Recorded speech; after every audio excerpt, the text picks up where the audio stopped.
Hi friends, welcome back to our channel tomato rate updating channel. Good morning friends. ఇప్పుడు వచ్చేసరికి మహారాష్ట్రలోని నాసిక్ మార్కెట్లో ఈరోజు టమాటా రేట్ అనేది టాప్ రేటు ఎంత పడిందో తెలుసుకుందాము. ఈరోజు కూడా పర్వాలేదండి, రేట్లు అయితే నిన్నటి పైన ఇంకా ఒక 50 రూపాయలు అయితే పెరిగిందని చెప్పుకోవచ్చు మార్కెట్లో కూడా. ఇంకా చూద్దాం. ఈరోజు టాప్ రేట్ వచ్చేసరికి ఈరోజు డేట్ అయితే 22వ తారీఖు 7వ నెల జూలై నెల 2024 సంవత్సరము.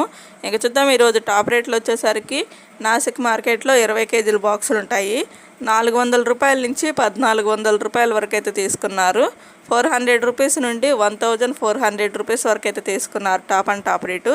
ఇంకా యావరేజ్ మార్కెట్ రేట్ వచ్చేసరికి 800 రూపాయల నుంచి 1000 రూపాయలు 1100, అలాగే 1200 రూపాయల వరకు అయితే తీసుకున్నారు. యావరేజ్ మార్కెట్ రేట్ వచ్చేసరికి 800 రూపీస్ నుండి 1200 రూపీస్ వరకు అయితే తీసుకున్నారు యావరేజ్ మార్కెట్ రేటు. ఈరోజు ఓవరాల్గా మార్కెట్లో రేట్ చూస్తే టాప్ రేటు 1400 రూపాయలు అయితే టాప్ రేటు, 1400 రూపీస్ అయితే టాప్ రేటు. నిన్నటి పైన కూడా ఇంకా కొంచెం బెటర్ అని చెప్పుకోవచ్చు ఈరోజు టమాటా రేట్లు అయితే. ఓకే ఫ్రెండ్స్, చూసారు కదా ఈరోజు నాసిక్ మార్కెట్లో టమాటా రేట్లు అయితే ఇవి. ఈ వీడియో నచ్చితే ప్లీజ్ లైక్ చేయండి, అలాగే మన ఛానల్ కంటిన్యూగా ఫాలో అవుతుండండి. Thank you for watching.